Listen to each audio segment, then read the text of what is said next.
Hi everybody, welcome back to Vegan Proteins Muscles by Brussels Radio. My name is 𝐬𝐮𝐬𝐫𝐢𝐻𝐾. And I'm Danny Taylor. And this is our 4th episode. And today we'll be talking about New Year's resolutions.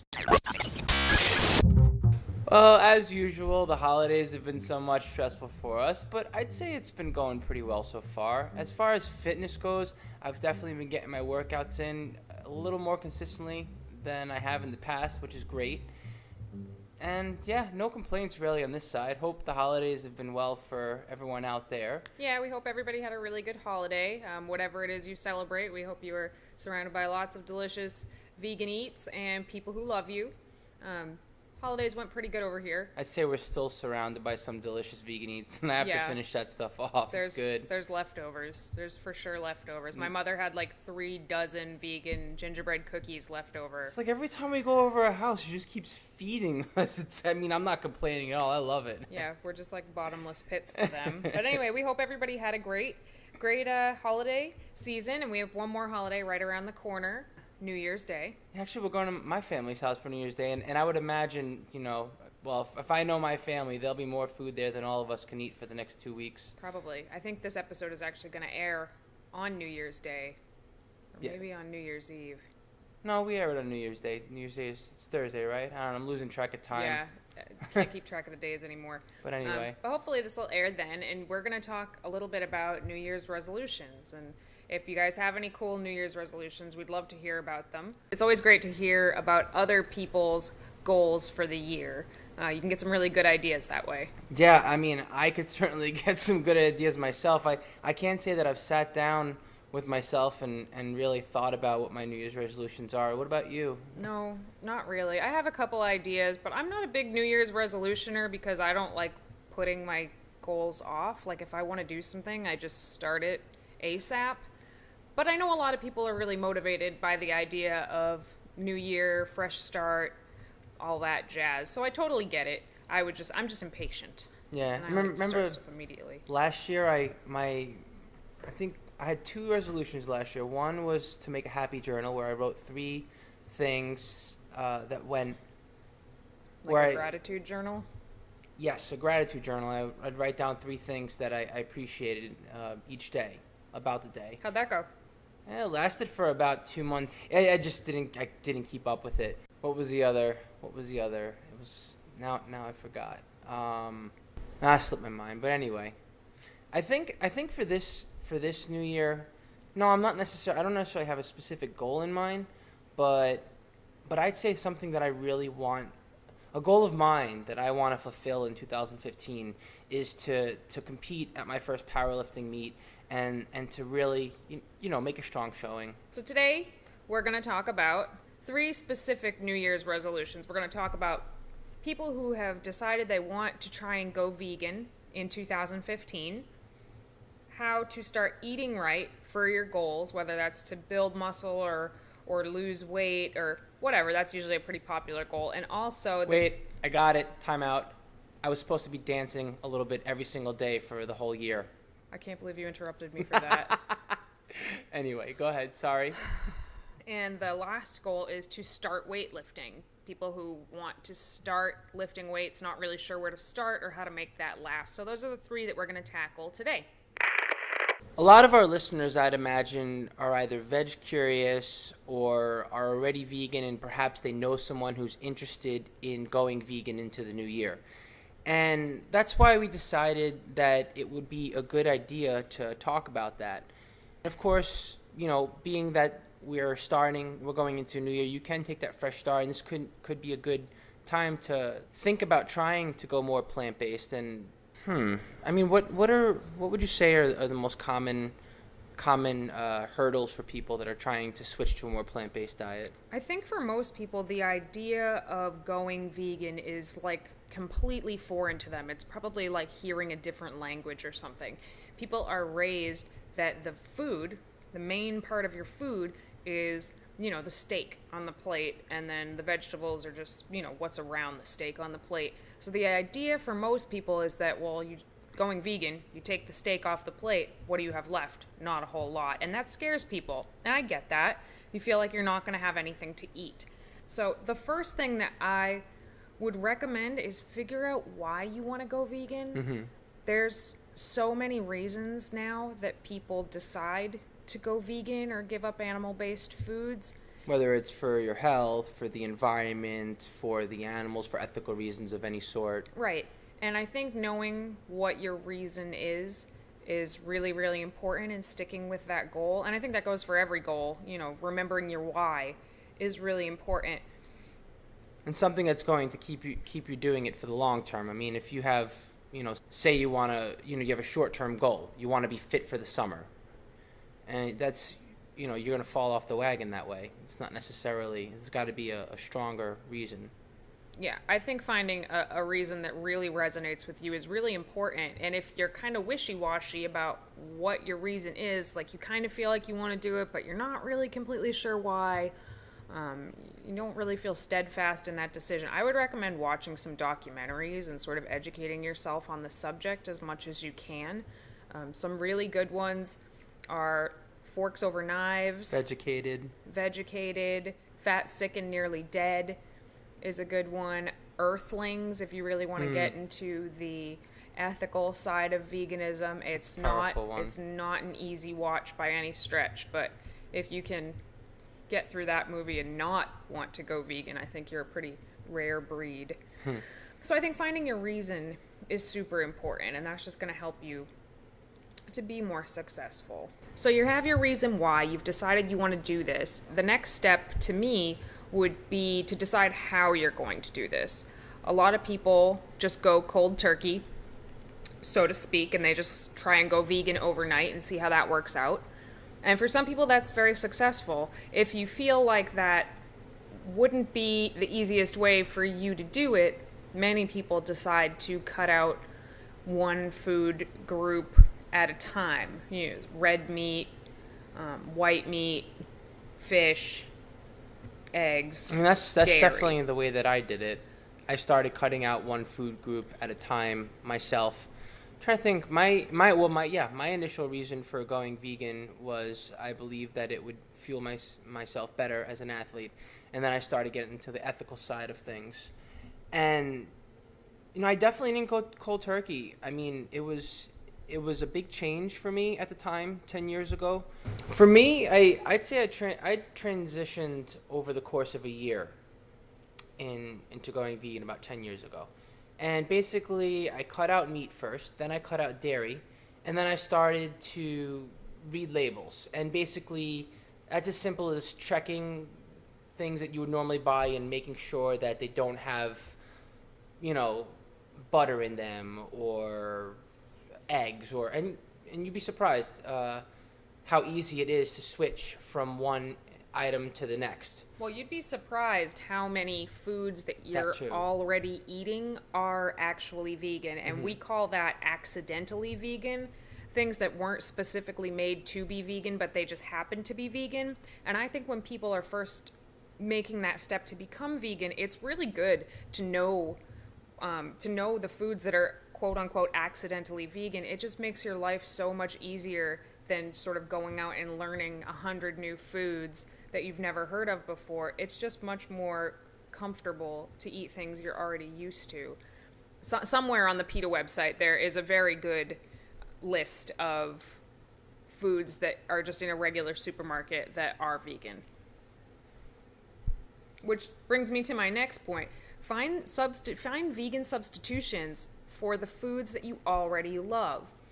A lot of people want to talk down mock meats or veggie burgers or veggie because dogs. They're processed. Right. But the fact of the matter is, when you've been raised on hamburgers and hot dogs and steaks and all that stuff, and then you just cut them out of your life, a lot of people are going to miss them. And they're going to miss those flavors. Texture. And things like that. And I think that the mock meats, I don't like calling them mock meats, but I don't have a better word for them right now. If anybody can think of a better word for mock meat that doesn't make the food sound like meat, maybe let vegan me know. Meats? No, I don't like that either. I don't want to use the word meat. But for the purposes of what we're saying right now, I think you get it. And I think they're really, really wonderful transition foods, and most people love them. If you love burgers, if you love cheeseburgers, for example, you're probably really going to love like a Gardein burger with Daiya on it. I've given them to people in my family and various things like that over and over and over again, and I have yet to hear a complaint. And there's more and more of them coming out too. They just keep coming out. When I went one after vegan another. 12 years ago, there were tofu pups and boca burgers, and like that was it. Now you have something called a Beast Burger coming out by Beyond Meat. Beyond Meat, for example. Yeah, there's a lot of stuff out there, and I highly recommend looking into them and finding out, you know, if you love yogurt. Check it out. There's coconut yogurts and almond yogurts and soy yogurts, and that's just an example. The hardest one for a lot of people is cheese. You know, anybody who's vegan has heard it a million times. Right? Like, I could give up meat, but I could never give up cheese. I hear it at least once a week. And again, back when I went vegan 12 years ago, there was one vegan cheese on the market, and it was nasty.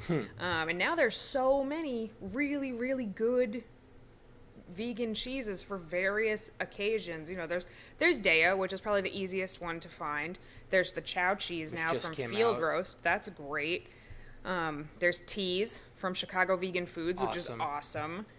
I'm gonna butcher this name, 𝐬𝐿𝐫𝐿's Kitchen. I haven't actually tried them yet, but everybody rants and raves about them on crackers. There's Heidi Ho in Portland. There's just so many.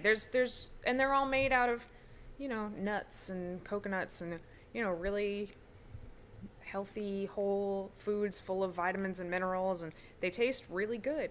So one of the biggest things I think in being successful is finding ways to continue to eat the foods that you love to eat, but cruelty-free. One of the things that can happen when you decide to transition to a different way of eating, whether it's vegan or whatever it is, whenever you make a change, something that can happen is you wind up not eating enough because, well, you're removing things from your diet that you normally eat, but you're not replacing them with other items.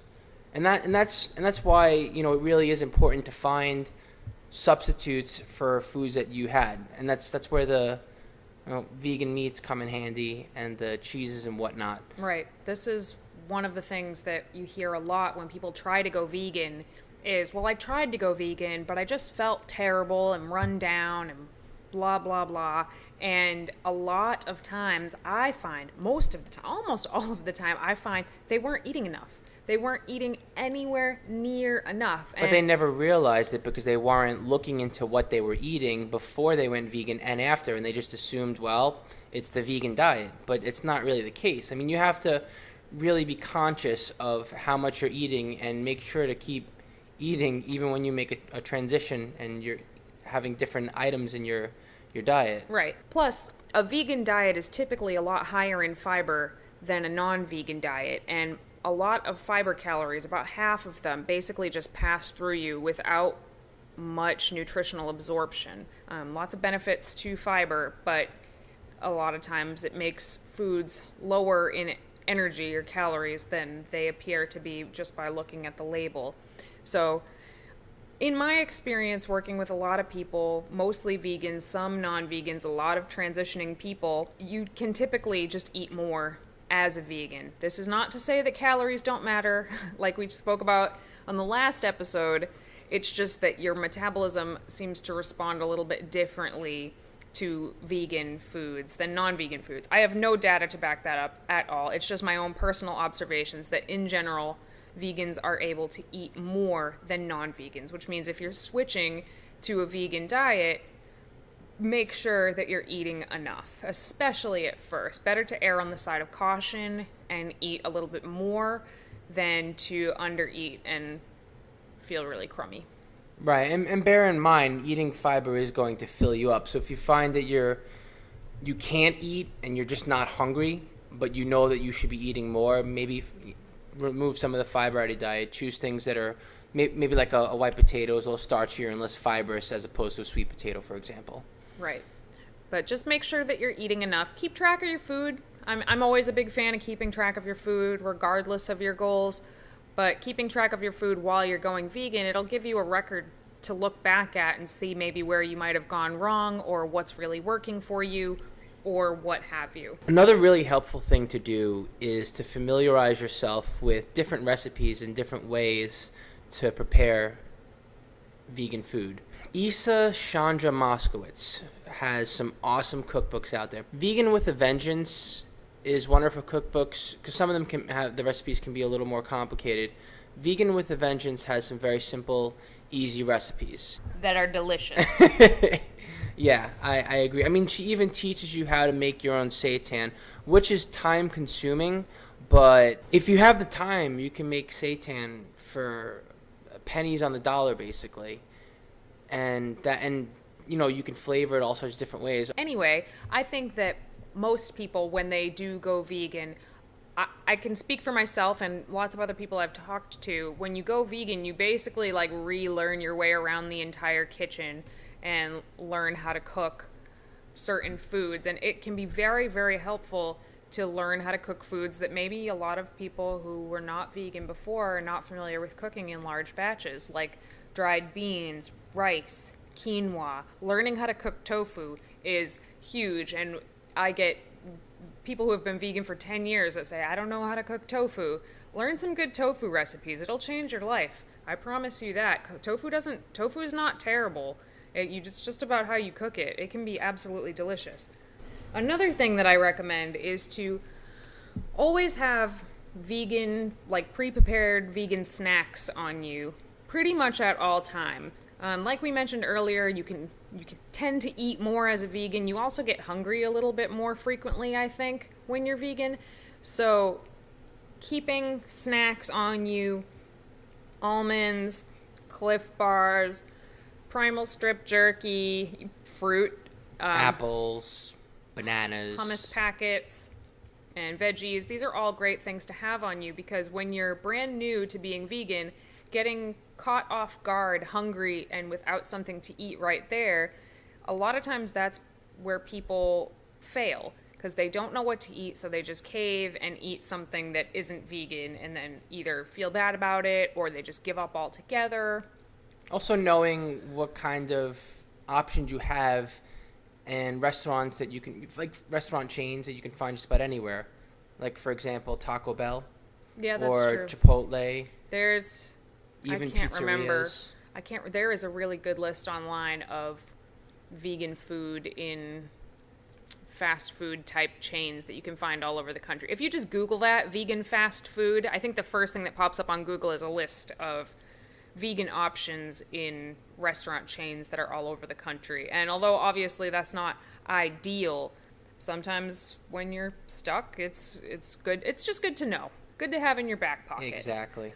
But I think what's super, super important is when you're trying to go vegan, you're going to have missteps. You're going to probably accidentally eat something that isn't vegan, and don't just call it quits and say this is too hard and I failed. Like, it happens even to Giacomo and myself, over a decade later. Every once in a while we'll be eating something that we were sure was vegan, and suddenly we realize, like, oh, this recipe must have changed because now it has milk in it, and we didn't know. And we're not just like, oh, well, being vegan, that just doesn't work. I'm just going to stop.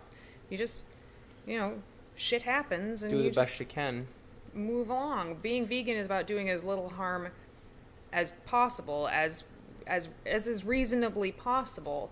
And that's going to be different for everybody. And it's a learning process. And when you're trying to make those steps, it's really important to be forgiving of yourself and understanding of yourself, and also to reach out. Because there are so many vegans who are just dying to help other people go vegan. It's a very supportive community. It's a pretty supportive community. Mostly. It has its ups and downs. When it comes to other people wanting to go vegan, it's a very supportive community, I would say, because that's what we want to see more than anything is the end of animal suffering, and the more people that go vegan, the closer to that we are. So I would say reach out. There's so many Facebook groups that are just there. That's their whole purpose, is to help other people along their vegan journey. And it can be great to have that sort of accountability, and other people may be doing the same thing that you can commiserate with. And I think that the more of a support system you can build around yourself, the more likely you are to be successful. So if anybody is thinking about going vegan in 2015 and they have any questions about it, feel free to shoot us your questions. We'd be more than happy to help with any newly vegan inquiries that anybody has, and we wish you the best of luck. The next resolution we're going to talk about is eating for your goals, or eating better in the new year. This is particularly geared towards people who are already vegan and have decided that they want to make better food choices in 2015. The first thing you need to think about with this resolution is, what are your goals? There are lots of different goals you could choose from. Obviously, really popular ones for New Year's resolutions are to lose weight, to get in shape, which typically is code for simultaneously building muscle and losing fat, which is only something that's possible if you're brand new to, the fitness scene. Building muscle is a good goal. Getting junk food out of your diet. I say that in quotation marks because, like we talked about last week on the clean eating episode, junk food is going to be different to everybody. And although I am perfectly okay with the idea of, quote unquote junk foods in people's diets as long as they're fitting in a certain way, some people do have a problem with, sugary foods, or they can't stop eating them. And if that's something that you want to try and remove from your diet to, get away from the addictive behaviors that you have around certain foods, maybe that could be your eating better goal for the new year. Some people want to prepare more foods and buy less packaged foods. Others might want to be able to eat out less. For example, some people maybe want to find out how they can eat out more but still eat healthy. Some people may want to start doing, if it fits your macros, instead of a meal plan or clean eating, like or we vice talked about versa. last, or vice versa. So, where would you start with your goal? What would be the first step that you would take? The first step is figuring out where to start, and of course that would be taking a look at what you're eating right now. Well, not just what you're eating right now, what you're doing right now, being honest with where you are right now. How it's working for you, how it's not working for you. Yeah, evaluating what you've been doing and seeing what needs to change and what is going really well for you is super important. One of the traps that people fall into when they're looking to make changes is they start getting into a pattern of eliminating. Well, I don't like the way I'm eating now, so I have to remove foods X, Y, and Z. And before you know it, it becomes a pattern where you're basically restricting so much that you're not even enjoying how you're eating anymore. Not to mention, it can wind up doing more harm than good for you, both mentally and physically. Anyhow, I think a more healthful approach would be to find out not only how to substitute foods that you're already eating for options that will be work better for your goals, but to also try to add more foods, introduce new things into your diet that are healthy as well, so that you have even more of a variety. And you'll find that the more options that you have, the better off you're going to be, because you won't get caught and feel like you're trapped if you need to keep going basically on a healthier path. One thing that a lot of people really like to do in this regard, think about adding foods to your diet rather than taking foods away. And obviously the first thing that comes to mind when I think I'm going to add more of certain foods to my diet is I think vegetables. And a lot of people have great success adding a green smoothie to their day, or a big salad for lunch. That's one of my favorites, is to have a giant salad every day, which I haven't been doing very much of lately in the cold months. But in the summer, I really do try to have at least one big salad a day. And in doing that, it's sort of like by eating more healthy foods, healthy whole foods like fruits and vegetables and nuts and seeds and grains, you're sort of crowding out the room for the junkier food because you're full. You're not hungry for them. So that's one way to help yourself stop eating too much calorie-dense processed food, is by including more fresh whole foods. Plus, you really can get creative with a bowl of salad. I mean, a lot of people hear the word salad and they immediately think, oh, I mean, it's just some iceberg or a romaine thrown into a bowl, and it can get boring real quick. But you can mix so many things into a salad. Nuts, seeds, all different types of vegetables, fruits. You can make so many different types of dressing. Not to mention cooking some vegetables like broccoli or spinach. That's when you can really have fun with all different types of spices and mixing that in with some other grains and whatnot. Basically what I'm saying is variety. Variety is the spice of life, and keep mixing it up. Also, I've mentioned many, many times how strongly I feel about tracking your food. And I think if you have a goal that you're working towards, whether that be to lose weight or build muscle or something in between that, just general body recomposition, tracking your food, whether it's with pen and paper or a spreadsheet on your computer or MyFitnessPal, I think is going to be the most accurate way to do that.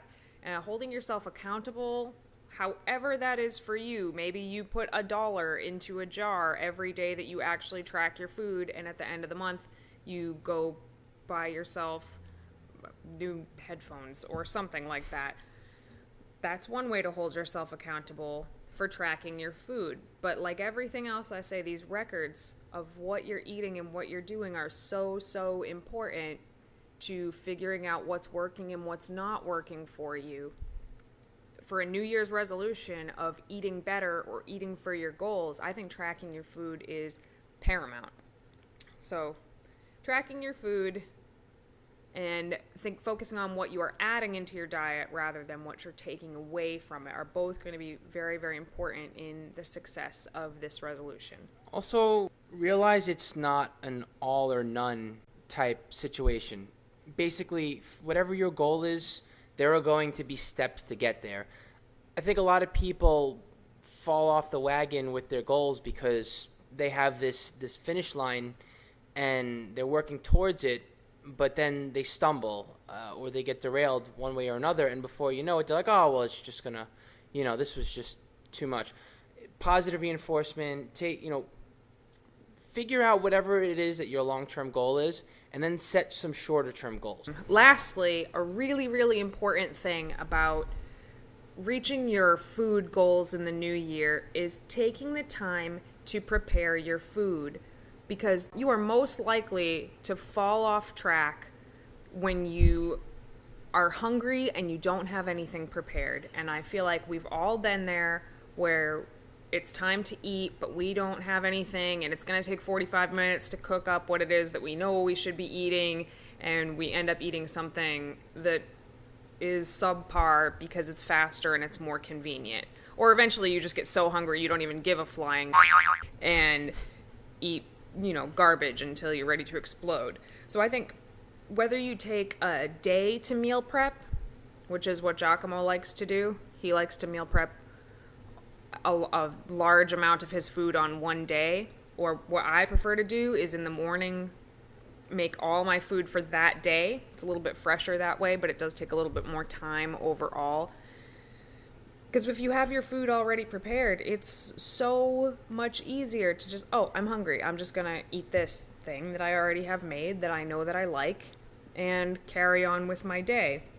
Yeah, that's exactly what I was thinking. It's going to work different for everybody, not just for personal preference, but also for your schedule. Some people don't have the ability to take 6 hours out of a day and prepare large batches of food to have over the next couple days.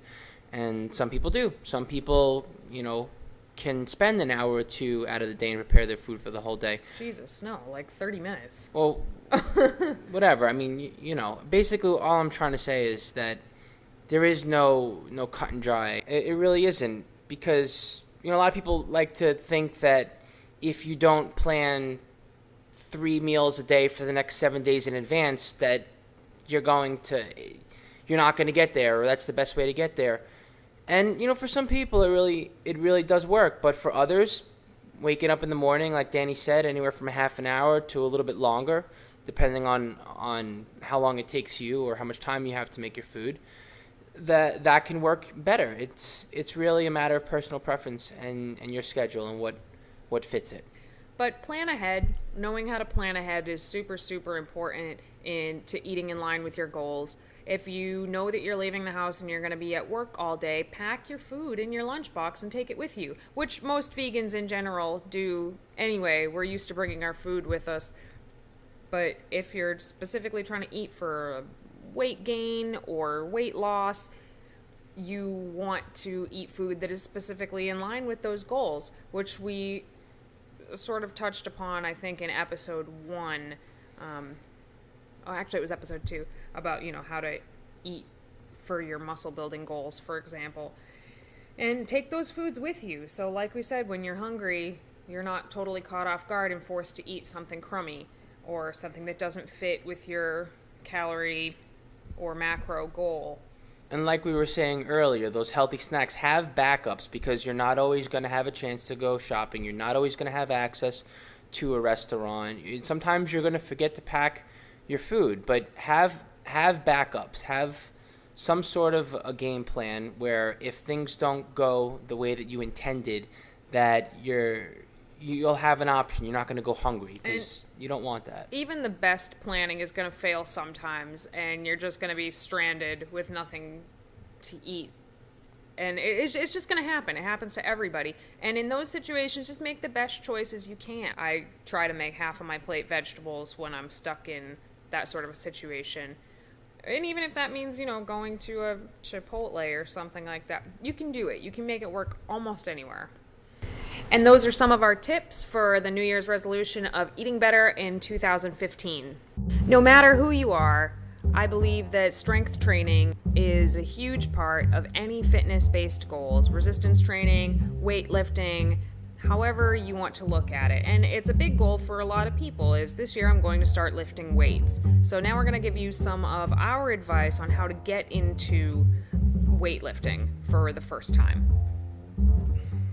Lifting weights can be intimidating to some, but it doesn't have to be. It's as simple as joining a gym and committing to go there a couple times a week. But for some people, the gym can be a scary place because they've never been in there before. Obviously, when you go into a gym, there are going to be people who have been lifting for a while, and you look at others and compare yourself to them, and that's where people go wrong right then and there. Yes, it's good to have others to look up to or to motivate you. I know when I started working out again consistently about 2.5 years ago, and I joined the gym over here, I had others that I was looking up to and aspiring to, but ultimately, your biggest inspiration should be how you're going to change yourself, where you are now and where you want to be going. And when you look at it that way, there's really nothing to be concerned about when you get into the gym. It's you, and it's the weights, and learning how to use them, and figuring out how they're going to help you get towards your goals. So step 1, find a place to work out. And if you don't have access to a gym right away and you don't know what gym you want to join, you can still get started at home. Step 1 would be joining a gym. Most places these days have gyms nearby that are pretty affordable. Ours is like $15 a month. We have seen some that are quite expensive, but usually you can find a decent gym with reasonable rates fairly close by. If you have access to this, I highly recommend joining a gym over just buying a pair of dumbbells and starting out in your spare bedroom or what have you. And there's a few reasons for that. One, going to the gym on a regular basis builds up a schedule for you that your body becomes used to. And while, yes, you can do that at home, obviously, a lot of us don't put the same oomph into our home workouts that we would in a gym workout. I don't know why. I guess it's just the motivating environment or what have you, but that's just what I've seen in my experience. 2, there's way more equipment in an established gym than you are likely to have in your home gym, unless you are very, very fortunate to have a sick home gym. And it's good to learn all different types of machines and free weights and different exercises that you can do with various free weights and things like that. 3, that motivating environment can really, really do a lot for you. Of course, there are going to be people there who are just just jerks swinging weights around that don't make any sense. But there's a lot of knowledge in most gyms from people who are experienced. And 9 times out of 10, even though people look like they're angry and mean when they're lifting weights, most of the time, people are a lot nicer than you would just assume by looking. And they're more than happy to help you or teach you. 4, most gyms now offer a free personal training session when you sign up. If you've never lifted before, take them up on it. Take advantage of the free session. It may not be the best trainer in the world. I get that. And they may not be super committed to giving you the best workout of your life because it's a free session and they're probably getting paid garbage for it. But they can show you around the weight room floor. They can show you the basics. And they can help you get a little bit more comfortable just being on the weight room floor and working out. And I mean, even if you don't have access to the personal training session, it's still helpful to familiarize yourself with the equipment and to not be afraid to venture out and try machines that you haven't used, try exercises that you've never done. Just, work your way into the gym floor. And once you feel comfortable being in the gym environment, I think the best thing you can do first is focus on learning how to do the big lifts. Deadlifting, squatting, squats, overhead press, bench. I'd say dumbbell work is a little easier to learn because it really teaches you how to balance your left and your right side properly. Dumbbell work can be really helpful, especially for women, because the Olympic barbell is 45 pounds, and in a lot of exercises, that's going to be a little bit heavy for you to even start with. But they have lighter bars in the 45. Right, and you definitely, when you're learning these lifts, you don't want to go heavy. You want to learn the form. Form is foremost. And like I said, there's usually a lot of experienced people in the gym who would be more than willing to help you. If you see somebody and you can ask them, they will probably help you. But learning the form, especially on the big lifts, or even the not necessarily big lifts, but common lifts like a bicep curl. Learning how to do something as simple as a bicep curl with good form with a 10-pound dumbbell is going to yield you better results than doing bicep curls with 25-pound dumbbells with bad form. So learn the form before you start to really push yourself. Your goal shouldn't be how much weight you can lift and how much more weight you can lift tomorrow than you did today. It should be how well can you perform the lift. And in the beginning, it should be how consistently are you lifting at all. Well, that too.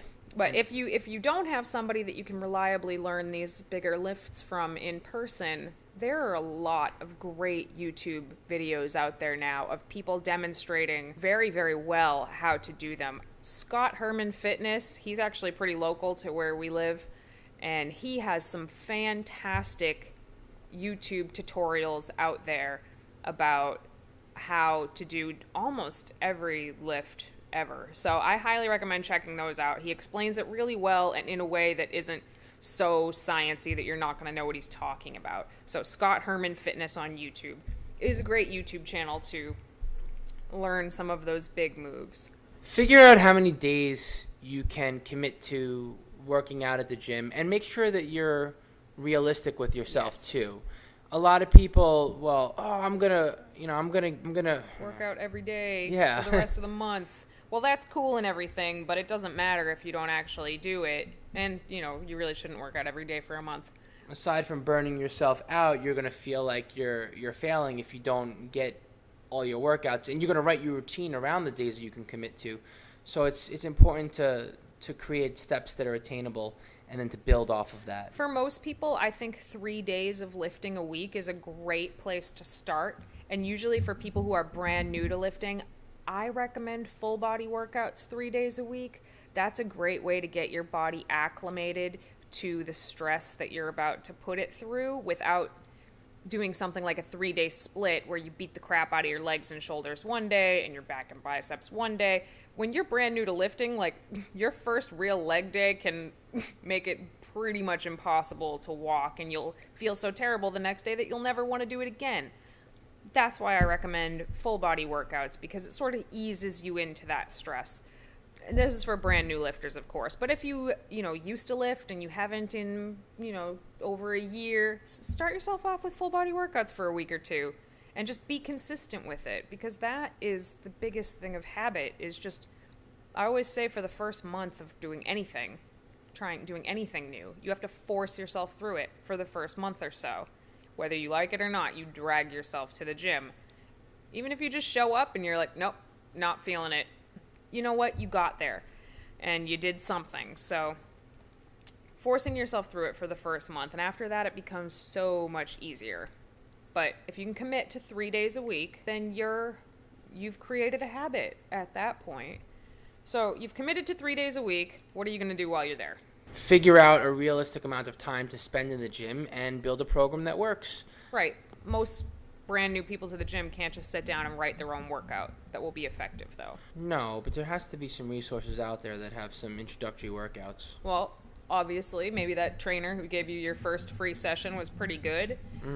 And you could always hire them for once a week for a month or so, and they'll write you a program. And that's one way to do it. There's also so many free programs on bodybuilding.com, and you can go in there and search by your experience level and what you have access to and what your goals are. And not all of the workouts are fantastic, but there are some decent ones on there if you do enough digging. So that's another way to do it. And they usually have some short video tutorials that aren't great but give you an idea of what the move is. And that's another way to start. For those of you that don't have access to an in-person coach, there are lots of different coaches online that can also help you get started, write you out a routine, and show you how to go through it and tailor it based on your personal goals.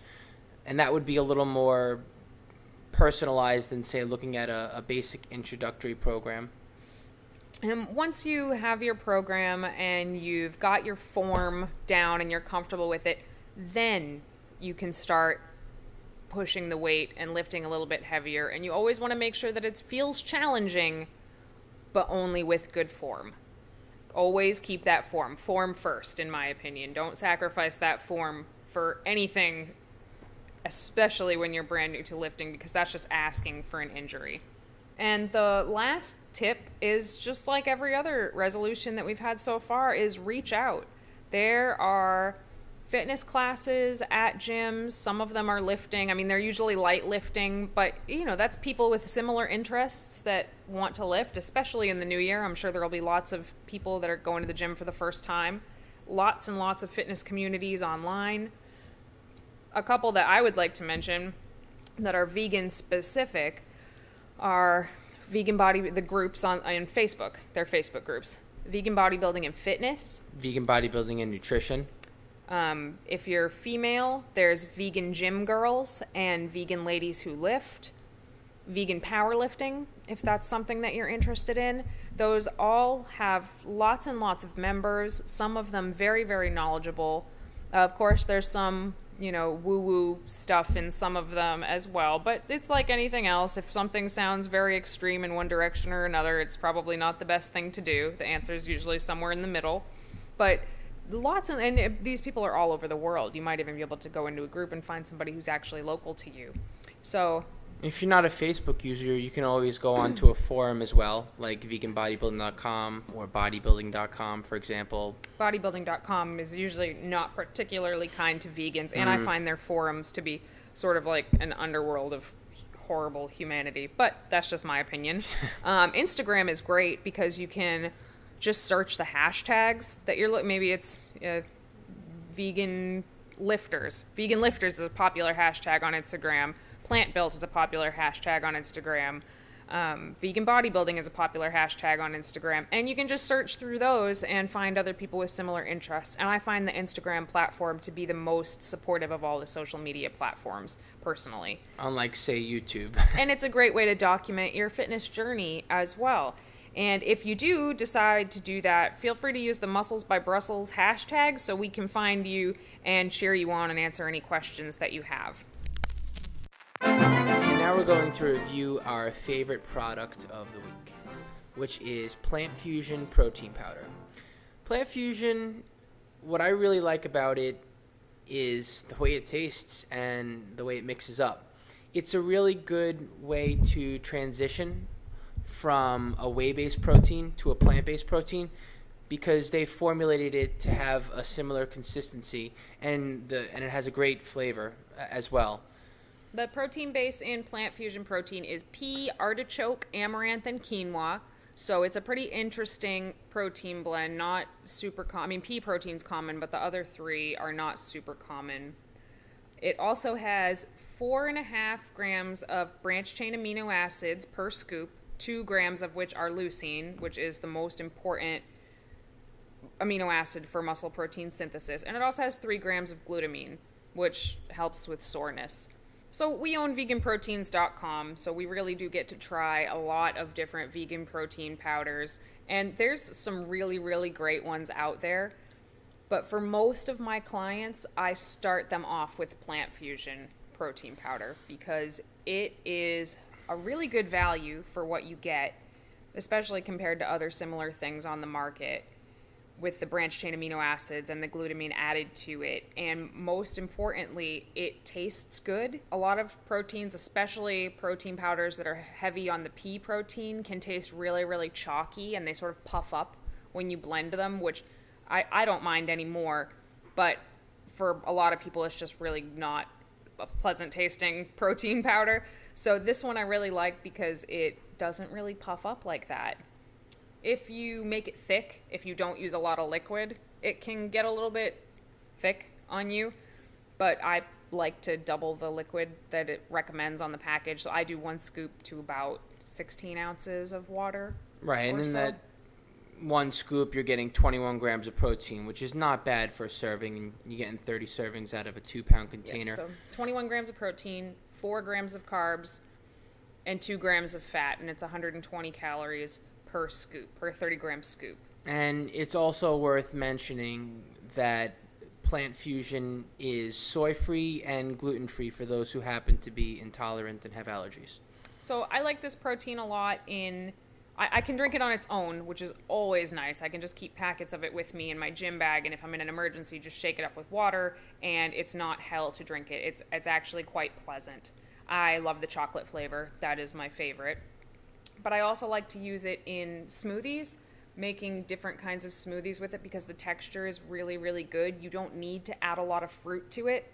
Although if you're going to add fruit, that's totally fine. But if you are cutting, for example, and you are cutting back on your carbohydrates at some point and you just want a lower carbohydrate protein shake, you don't lose a lot of flavor by, cutting your banana in half or something like that. Right. They have some really good flavors, chocolate, vanilla, cookies and cream, which is a super popular flavor, and they also have a chocolate raspberry and then an unflavored one as well, which I haven't even tried. I don't think I've ever tried the unflavored one. But it is a little bit on the sweet side, even though it only has 4 grams of sugar, which are all from fructose. So some people do prefer the unflavored one because that has like 1 gram of... I may be wrong, but I'm not sure. It definitely has less than 4 grams of sugar in it. So out of all the protein powders that we carry, I don't want to say Plant Fusion's our favorite because we do switch it up from time to time, and I don't like to use Plant Fusion in baking because it is a pea protein based powder and pea protein just doesn't bake up very well. So there are some other ones that I prefer to use in baking, but if I'm just going to drink a shake or a smoothie, Plant Fusion is my go-to. And if you haven't tried it and you have written off all plant-based protein powders because you think they taste gross, I suggest giving Plant Fusion a try and let us know what you think. Moving on to our Q&A, we have a question from Mark LaRouste on Twitter. And Mark asks, how do you transition to a plant-based diet as a meat eater when looking to bulk up? Well, I think we covered a lot of this actually in the earlier part of the show, but we didn't specifically cover how to do it and bulk up simultaneously. So I do think that there would be a period of experimentation on yourself to see how many calories you need, especially since we went over how vegans tend to be able to eat a bit more than meat eaters, calorically speaking. So you may need to eat even more than that if your goal is also to gain weight or bulk up. So what I would recommend in those instances are really calorically dense foods, and being sure to focus on those, specifically things like nuts, peanut butter, coconut, beans, grains. Those are all really calorically dense foods. And the beans are pretty fibrous, so if that is too much for you, I would say switch over to white rice, because you can eat a lot of white rice and it's actually pretty calorically dense and not super filling. You can blend up some calorically dense smoothies. Yeah, you can check out Derek Treesize on veganmuscleandfitness.com. He has a recipe for his bean shake, his bean gainer shake, weight gain shake. I'm not exactly sure what he calls it, but it's definitely a bean shake, which sounds like it would be pretty gross because beans in a shake doesn't sound very good. But white beans or cannellini beans in a shake, that you can't taste them. It doesn't taste like beans at all. It just adds a lot of calories to it, and because it's blended and liquid, it's a lot easier to consume without getting super full and bloated and uncomfortable. Or you could even take some sweet potatoes, cook them up, and blend them. Yeah, sweet potatoes. And if you're really cramped for time, you can buy canned sweet potatoes and throw that in a shake too, and that'll amp up the caloric value of that as well. Or you could do any combination of all of these things. When you're looking to bulk up, protein isn't as much of an issue as it is when you're trying to cut, so I wouldn't focus so much on super, super high protein foods, because if you're eating a lot of beans and grains, you're probably going to, do pretty well with that anyway. But I would focus on getting a high protein meal in fairly soon after your workout to help you repair those muscles that you've torn down during your workout better. And if you already know how you are bulking up as a meat eater, it's as simple as taking your program and veganizing it, replacing the foods that you're eating with plant-based foods. And then increasing calories as necessary. Right. In other words, have foods that are good substitutes, have the similar composition, similar protein, fat, and carbohydrate ratio, except they're plant-based and not animal-based. Okay. Laura Dale on Facebook asks, in the first episode, you talked briefly about alcohol, but didn't really describe how to fit it in. Could you work alcohol into an IIFYM plan? Beer has got to be a good post-workout carb, right? Well, you could definitely work alcohol into your plan in moderation, I suppose. As far as being an ideal post-workout choice, no, definitely not. However, if you're, I guess for myself, I really don't drink often. Once in a while, though, I don't, I enjoy a good beer or whatnot. And it's as simple as figuring out how many calories are in the alcoholic beverage that you're having, and you can fit it into your plan by substituting your carbohydrates or fats, not your protein. Some things to bear in mind: a light beer can have as few as 75 calories when as compared to a strong beer, or like a microbrew, for example, a craft beer can contain as many as 300 calories. And you can't always figure out exactly what's in it, but it's just good to have a general idea of that range. A dry wine can have as few as, say, 100 calories, to a sweet wine that can have as many as 2 to 250 calories. Hard liquor is pretty easy, actually. You just figure out each ounce of hard liquor is roughly 150 calories, plus whatever you're adding to it if it's a mixed drink, whether it's fruit or whatnot. Well, basically, take the total amount of calories in your drink and swap it out for your fats or carbohydrates or both. So I would recommend, to be more accurate, I would probably swap it out for carbohydrates, since that's what it's closest to, like sugar, alcohol. So I would take the number of calories, divide it by 4.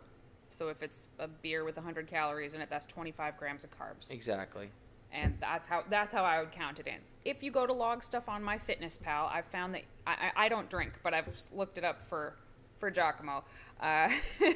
I've found that you can find most bottled or canned, or you can find a lot of brand names of alcohol in MyFitnessPal, and the calories in it are accurate, but a lot of times people put it in with 0 fats, carbs, and proteins, and that's not true. So you sort of have to do a little mental math yourself and figure a lot of them out. So if you're running high on carbs, you can do what 𝐾𝐨𝐽 said and swap it out for fats. So you would take the number of calories and divide it by 9. So if it's a 100-calorie beer, it would be roughly 11. Right. 11 grams of fat is what you would count that as. But it's not something you want to have every day, and in moderation at best. If you're really serious about your fitness goals, I mean, even having a drink every week, I'd say is not necessarily the best for your body and for what you're trying to accomplish. I don't not drink because I'm straight edge or anything. I don't drink because once I started counting my food and tracking my food, and I realized how quickly that screwed me over.